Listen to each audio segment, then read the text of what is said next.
Hello everyone. तो आज मैं फिर कुछ यूनिक सा लेके आई हूँ। मैंने एक पत्ते के ऊपर गणेश जी बनाने हैं, तो उसके लिए मैंने मोल्डेड क्ले ले ली है हर बार की तरह, और देखते हैं चलो कैसे बनती है। मेरे को तो ऐसा धक धक हो रहा है। तो सबसे पहले मैंने जो क्ले है उसका अच्छा सा डो बना लिया है और लीफ लेके मैं इसको बेलना शुरू करूँगी। मैंने जो लीफ ली है वो मैंने अरबी का पत्ता लिया है। आप कोई और लीफ लेना चाहते हो तो आप उस पर भी बना सकते हो।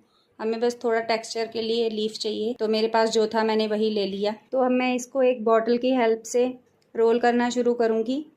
आपके पास बेलन हो, कुछ भी हो, उससे भी आप कर सकते हो। हमें बस इसको इसके ऊपर रख के बेलना है और इसकी शेप लेनी है। अच्छा, हमको सिखा रिया है। तो इसको मैं अच्छे से लीफ को क्ले के ऊपर अच्छे से बेल लूँगी। रोल करने के बाद फिर मैं ये जो लीफ है इसको मैं निकाल दूँगी, और जितना भी लीफ का जो डिज़ाइन था वो क्ले के ऊपर आ गया है। और देखो बिल्कुल ये लीफ की तरह ही लग रहा है। तो थोड़ा थोड़ा मैं इसको साथ साथ में इन्हेंस कर दूँगी, थोड़ी इसकी और शेडिंग कर दूँगी कि ये प्रॉपर लीफ लगे। जो लीफ थी इसकी जो नीचे की शेप थी वो मुझे सही नहीं लग रही थी, तो मैंने नीचे से लीफ की जो शेप है वो राउंड ही कर दी थी। अगर आपको वैसे ही रखनी होगी एग्जैक्ट तो आप वैसे भी रख सकते हो। तो इसको मैं स्कल्पचर टूल से इसकी जितनी भी साइड्स हैं वो मैं निकाल दूंगी। अगर आपके पास नाइफ वगैरह होगा या कटर होगा तो आप उसका भी यूज़ कर सकते हो। जो लीफ में लाइंस वगैरह बनी हुई थी उसको मैंने थोड़ा सा और इन्हेंस करने के लिए मैंने दोबारा स्कल्पचर टूल की हेल्प से उसके ऊपर दोबारा लाइंस लगा दी थी। साथ साथ में मैंने टूल में हल्का हल्का पाउडर लगा लिया था, जिससे कि जितनी भी लाइंस हैं वो ईजिली बन जाएं। और फिर इसके जितने भी साइड कॉर्नर थे वो थोड़े शार्पर दिख रहे थे, तो उनको भी मैंने पाउडर की हेल्प से सॉफ्ट कर लिया था। और इसको अच्छे से सॉफ्ट करने के बाद मैं इसको ड्राई होने के लिए छोड़ दूंगी। उसके बाद ही इस पे आगे का प्रोसेस करूंगी। तो ड्राई होने के बाद मैंने इसके ऊपर पेंसिल से पहले ड्रॉ कर लिया था, और ड्रॉ करने के बाद फिर वही सेम क्ले प्रोसेस मैं इस पे भी करूंगी। कुछ लोग पूछते थे जो हमारी डोरी है वो टूट जाती है या उसमें क्रैक्स वगैरह आ जाते हैं, तो वो क्यों आते हैं। तो मैं आपको एक ईजी सी टिप देती हूँ। जब भी आप डोरी बनाओ तो पहले तो आप पूरा जो आपका नीचे का सरफेस है जिसके ऊपर आप रख के रोल कर रहे हो उस पे अच्छे से पाउडर लगा लो, और उसके बाद जो आपने और डोरी के ऊपर हल्का सा पाउडर लेके आप साथ साथ में रोल करते जाओ, और बीच बीच में आपको बार बार आप पाउडर ले लेके उसके ऊपर लगाते जाओ, उसको सॉफ्ट करते जाओ, जिससे कि इजीली बन जाती है। और जो डोरी है वो टूटती नहीं है, वो फ्लेक्सिबल बनती है बिल्कुल ही। तो दोबारा से अब हम क्राफ्ट की बात करते हैं। तो इसके ऊपर मैंने थोड़ा सा ये जो डॉट टूल की हेल्प से मैं होल्स कर दूंगी। ये जो गुड़हल का फूल होता है हेबिस्कस का, मैं वो बना रही हूँ।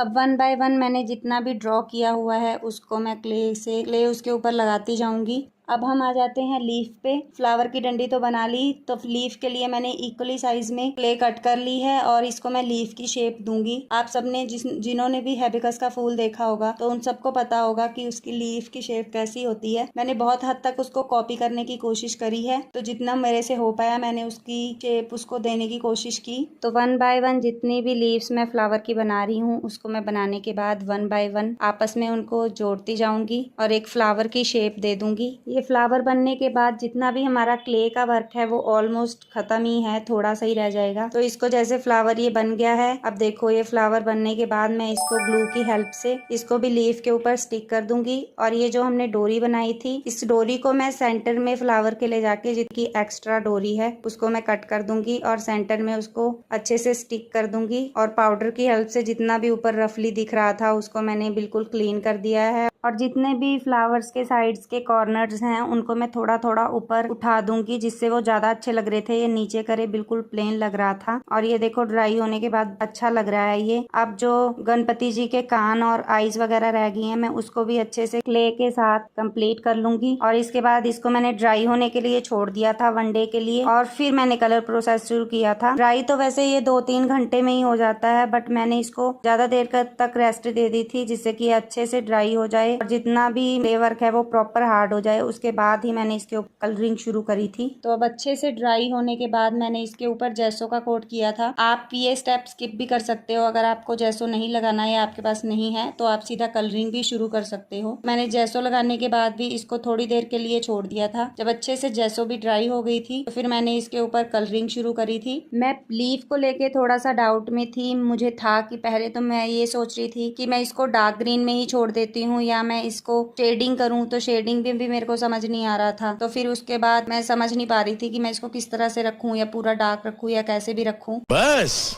हवा निकल गई। तो फिर पहले तो मैंने इसको डार्क ही किया था, फिर मुझे ये सही नहीं लगा, फिर मैंने इसकी साइड से पैरेट ग्रीन कलर लगाना शुरू किया कि मैं इसको 2 कलर्स में अगर करूँ तो ज़्यादा बेटर लगेगा। तो ऐसे मुझे ज़्यादा अच्छा लग रहा था, तो मैंने इसको डबल शेड ही कर दिया था। फिर उसके बाद आती है बारी हमारे फ्लावर की। फ्लावर में मैंने रेड कलर का ही हिबिस्कस चूज किया है, तो इसके ऊपर मैंने रेड कलर कर दिया था। रेड में भी मैंने 2 कलर चूज किए थे। एक मेरे पास डार्क रेड कलर था और एक रेडिश सा था। तो मैंने दोनों में से पहले तो जो डार्क महरून सा कलर था मेरे पास, मैंने पहले उसे कर दिया था, और फिर उसके बाद जो मेरे पास लाइट रेड था उसके साथ मैंने उसके ऊपर हल्की हल्की शेडिंग कर रही थी, जिससे वो ज्यादा अच्छा लग रहा था। पहले वो थोड़ा ज्यादा डार्कर सा लग रहा था, तो उससे ग्रेस नहीं आ रही थी। फिर उसके बाद मैंने येलो कलर लेके हल्की हल्की उससे भी शेडिंग कर दी थी कि वो थोड़ा सा और रियलिस्टिक और अच्छा लगे। अगर आपको शेडिंग नहीं करनी होगी तो आप ऐसे भी छोड़ सकते हो, जरूरी नहीं है कि आप भी शेडिंग करो। और अगर शेडिंग करनी है तो आप येलो नहीं तो कोई और कलर भी लेके उससे भी कर सकते हो। फिर उसके जो ऊपर पंखुड़ी सी होती है उसके ऊपर मैंने रेड और येलो दोनों कलर से शेडिंग करी थी। पप्पा जी के मैंने कान में पहले मैंने येलो कलर ही किया था। येलो मुझे थोड़ा खाली खाली थोड़ा सिंपल सिंपल सा लग रहा था, फिर मैंने हल्का सा रेड और ऑरेंज कलर लेके उससे उसकी भी शेडिंग कर दी थी। और फिर आ जाता है लास्ट में आंखों की बारी। आंखों पे पहले मैंने व्हाइट कलर कर दिया था, और उससे ऊपर जो मैंने थ्रेडिंग बनाई थी उनकी, और जो आईज के ऊपर भी मैंने एक लाइन सी बनाई थी, उन दोनों पे ही मैंने ब्लैक कलर किया था। फिर दोबारा मैंने आईज पे जहाँ पे व्हाइट कलर किया था उसके सेंटर में मैंने ब्लैक कलर कर दिया था राउंड में। फिर उसके बाद उसके ऊपर भी मैंने व्हाइट कलर से हल्की सी डॉट लगा दी थी, जिससे कि वो प्रॉपर आईज लग रही थी और प्रॉपर आईज की जैसे शेप होती है वैसे लग रही थी। तो उसके बाद लास्ट में जो रह गए थे वो गणपति जी के दांत थे, तो उस पे मैंने व्हाइट कलर के 2-3 कोट कर दिए थे, जिससे कि प्रॉपर पूरा व्हाइटिश कलर आ गया था। और फिर उसके बाद मैंने वार्निश का कोट भी किया था, तो मैं इसमें रिकॉर्ड नहीं कर पाई हूँ, इसलिए जब ये प्रॉपर सूख गया था तो उसके बाद मैंने इसके ऊपर वार्निश का कोट कर दिया था, वाटर प्रूफ कर दिया था। और बनने के बाद ये देखो कितना अच्छा लग रहा है। इसके पीछे मैंने छोटा सा हैंडल भी बना दिया था क्ले से ही, जिससे कि हम इसे आसानी से कहीं भी